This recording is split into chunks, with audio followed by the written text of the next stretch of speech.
में। तो आज हम बात करने वाले हैं पास्ट परफेक्ट टेंस के बारे में। वैसे ये वीडियो पिछले कल आना था, लेकिन अपलोड नहीं हो पाया था किसी वजह से, तो इसलिए ये वीडियो हम आज डाल रहे हैं।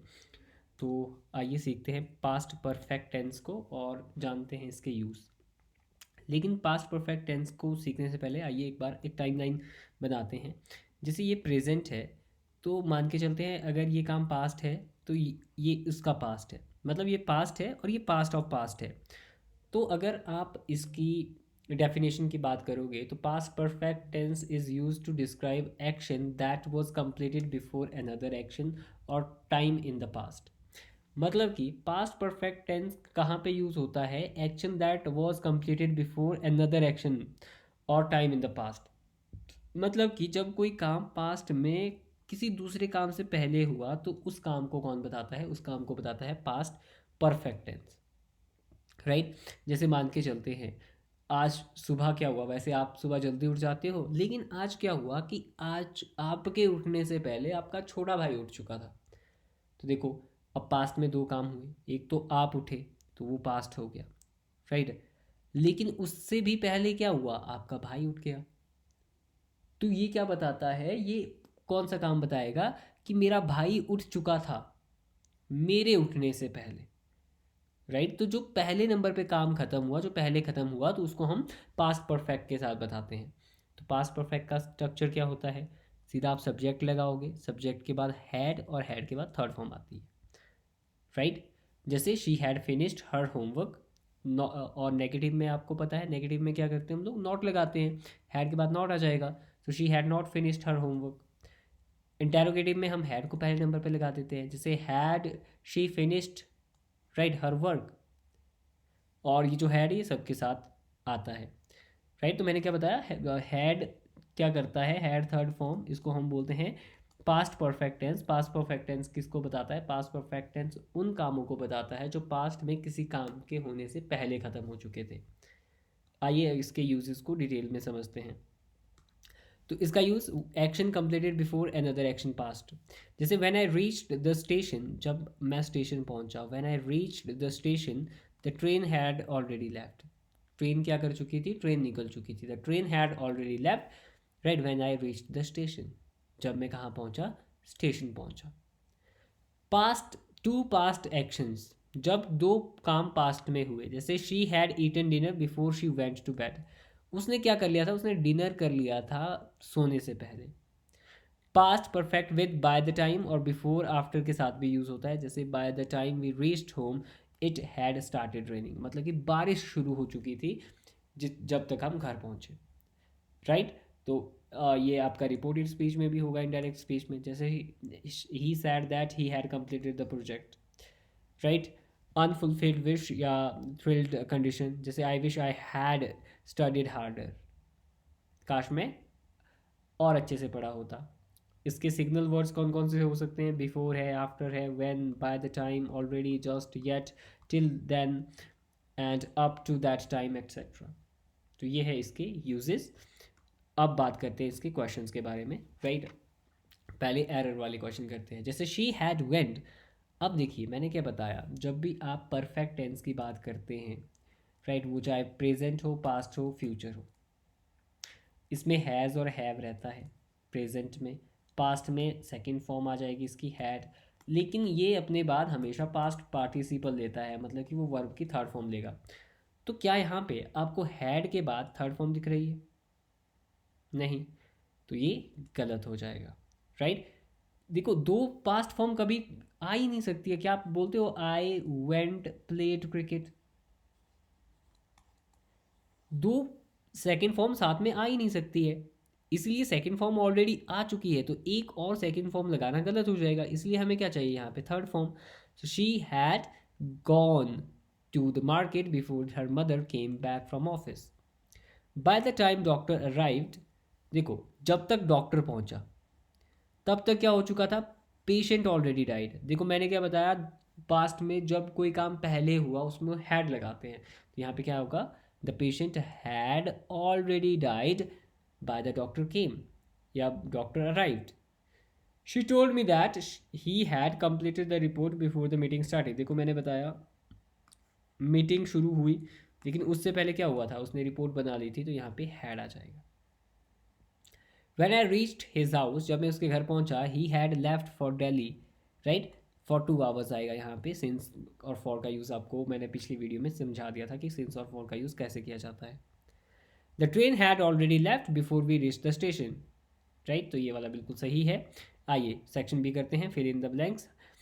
I had finished my homework before my friend called me. मेरे मेरे फ्रेंड के कॉल करने से पहले मैंने अपना होमवर्क फिनिश कर लिया था। By the time we reached the cinema hall, देखो by the time we reached the cinema hall the movie had already started. तो मूवी क्या हो गई थी, शुरू हो चुकी थी, तो हैड के साथ थर्ड फॉर्म में बता दीजिए कि मूवी शुरू हो चुकी थी। She had never visited Shimla before she joined this job, joined आ जाएगा यहाँ पे, राइट, ईडी लगा देंगे आप। The panchayat secretary approved the plan before the meeting, देखो तो पंचायत सेक्रेटरी हैड अप्रूव्ड, क्या कर दिया था, पंचायत सेक्रेटरी ने अप्रूव कर लिया था किसको, प्लान को, before the meeting began, right, meeting शुरू होने से पहले। He dash not eat anything for whole day, so he was very hungry. He did not eat anything for whole day. उसने पूरा दिन कुछ नहीं खाया, so he was hungry, इसलिए वो भूखा था, राइट। तो चलिए बात करते हैं अब नेक्स्ट क्वेश्चन की। ये है आपका सेंटेंस इंप्रूवमेंट का। She finished her work before I reached her office, देखो आई रीच्ड हर ऑफिस, मैं आपने क्या किया, जब आप उसके ऑफिस पहुंचे तो उसने काम कर लिया था, अगर कर लिया था तो हम हैड लगाते हैं, तो देखिए हैड कहाँ पे है, हैड फिनिश्ड।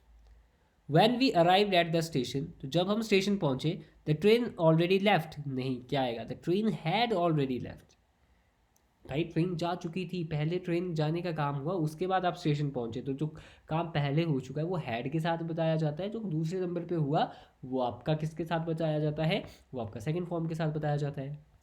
जैसे he said that he completed the project yesterday, हमने क्या पढ़ा था, रिपोर्ट स्पीच में भी क्या आएगा, हैड आएगा। He said that he had completed the project yesterday. I hope आपको ये समझ में आ गया होगा। चलिए आगे चलते हैं। विच sentence is correct, I had reached home before it started raining, ये वाला सही है, पहले सही लग गया, क्योंकि आई हैड, अब बाकी गलत क्यों है, अब बाकी को देखते हैं बाकी गलत क्यों है। I have reached home before it started raining, बारिश शुरू होने से पहले मैं क्या कर चुका था, घर पहुंच चुका था, तो ये तो है भाई, ये तो प्रेजेंट परफेक्ट है, तो वो तो नहीं हो सकता आपका अगर सेकंड फॉर्म आगे दी हो, तो इसलिए क्या लगेगा, पास्ट परफेक्ट लगेगा, तो पास्ट परफेक्ट में हैड लगता है, तो जो ऊपर वाला है, राइट, विच यहाँ पे पेन टैबलेट थोड़ा सा वो हुआ था, right. So I had reached home before it started raining, I reached home before it had started raining, गलत हो जाएगा, right. I had reached home before it has started, ये भी गलत है।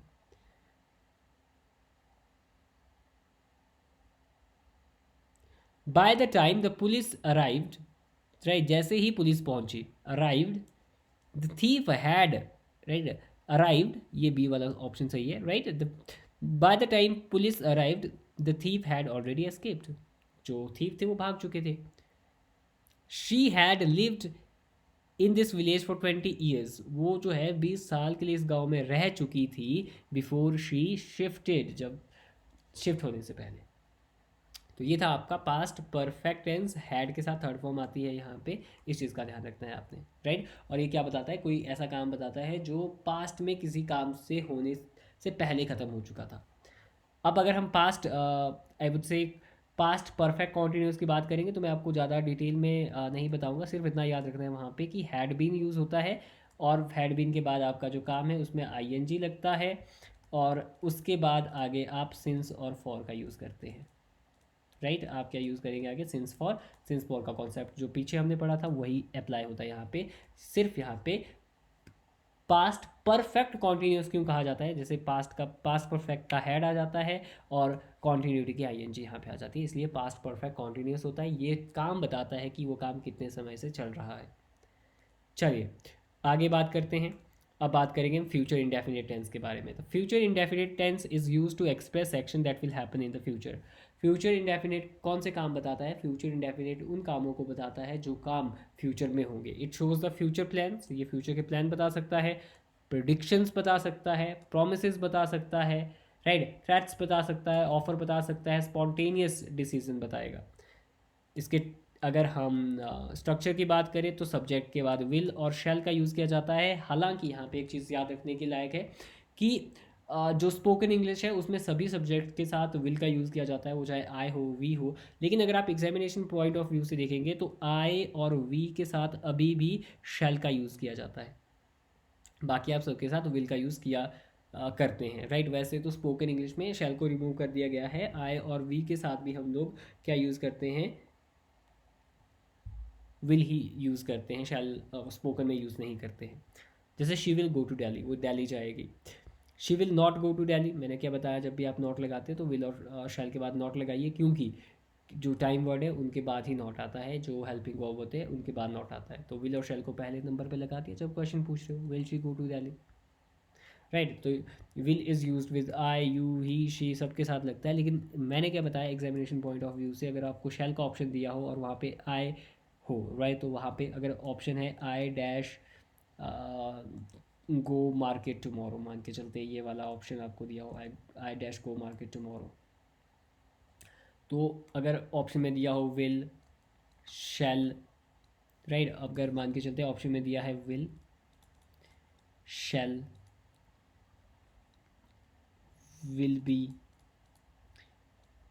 राइट, या विल हैव, तो इसमें ऑप्शन आपको शैल सही करना है, क्योंकि अभी भी ट्रेडिशन वे में आई और वी के साथ शैल का यूज़ किया जाता है। चलिए अब बात करते हैं आगे इसकी। तो सिंपल फ्यूचर क्या बताता है, प्रिडिक्शंस बताता है, जैसे इट विल रेन टुमारो, कल बारिश होगी। She will become a doctor, वो डॉक्टर बनेगी। प्रॉमिस के बारे में हो सकता है, जैसे I will help you, I will never tell a lie, या spontaneous decision, the phone is ringing, I will answer it, future plans को बताता है। और सिग्नल वर्ड कौन से होते हैं इसके, जैसे टुमारो है, नेक्स्ट वीक है, नेक्स्ट मंथ है, नेक्स्ट ईयर है, soon, shortly, in future, right, later, one day, by and by, in 2027, after sometimes, ये जो है इसके कुछ सिग्नल वर्ड्स हैं जो आपको याद रखने हैं। अब बात करते हैं इसके क्वेश्चंस की।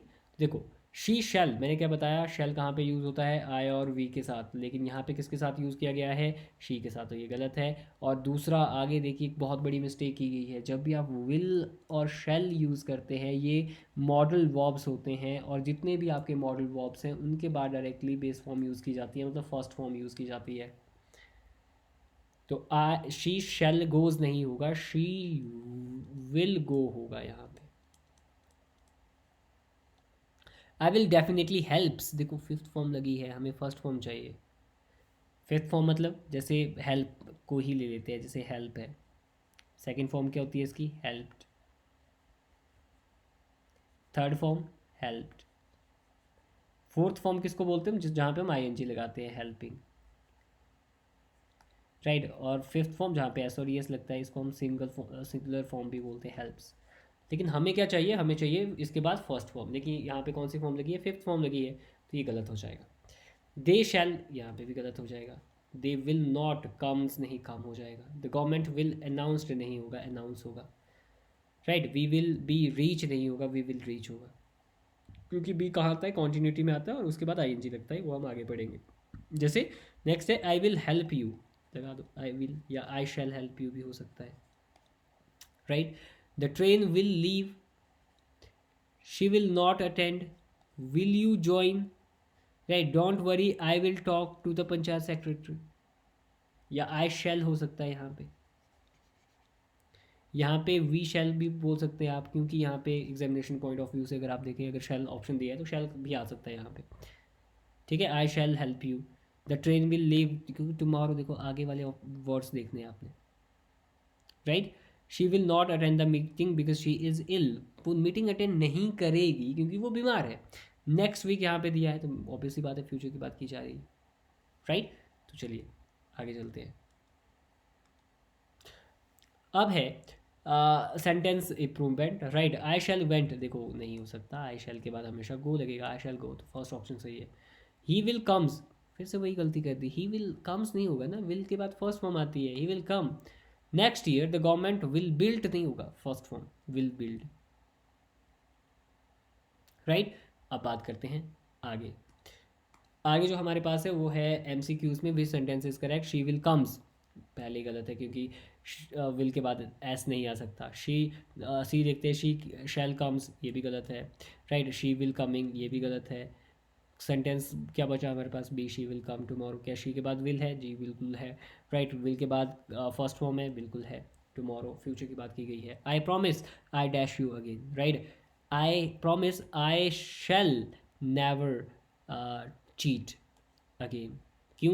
क्योंकि यहाँ पे विल के बाद नेवर चीट हो सकता है, राइट, अगर आप स्पीकिंग कर रहे हो, लेकिन एग्जामिनेशन पॉइंट ऑफ व्यू से मैंने क्या बताया, अगर आपको शैल दिया है तो आप शैल को ही सही करोगे।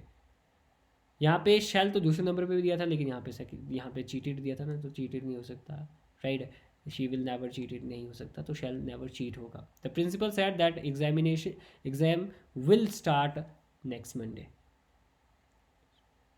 ठीक है, तो ये थे हमारा फ्यूचर इंडेफिनिट टेंस। अब बात कर लेते हैं नेक्स्ट टेंस जो हमारा है वो है फ्यूचर कॉन्टिन्यूस टेंस के बारे में। फ्यूचर कॉन्टिन्यूस टेंस क्या बोलता है, देखिए, कॉन्टिन्यूस जहाँ पे वर्ड आता है तो वहाँ पे ध्यान रखिए, वहाँ पे ING फॉर्म आएगी, राइट। अब फ्यूचर है तो फ्यूचर में विल आता है, तो यहाँ पे प्रॉब्लम क्या है। फ्यूचर, पहले हम इसकी डेफिनेशन कर लेते हैं। So future continuous tense describe action that will be in progress or ongoing at a specific time in future।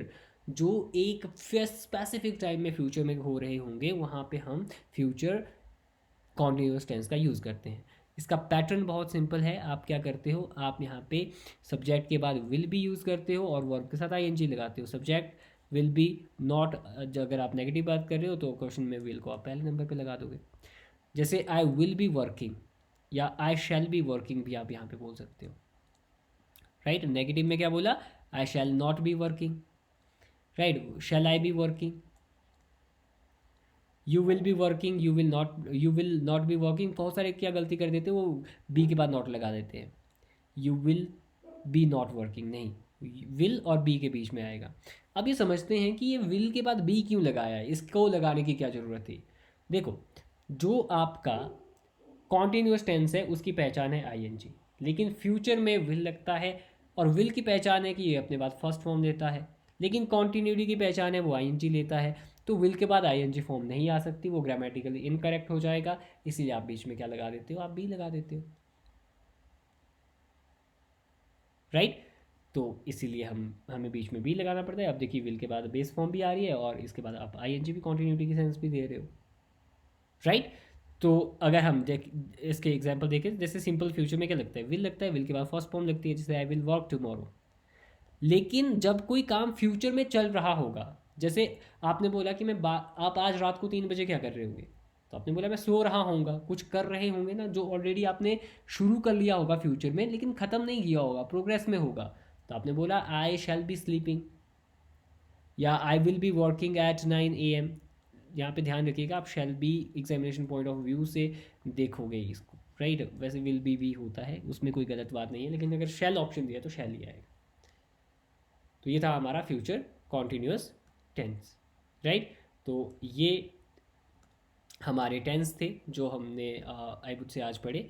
I hope आपको समझ में आ गए होंगे। So if you have understood it, so share this video and subscribe our channel for more informative video. Bye.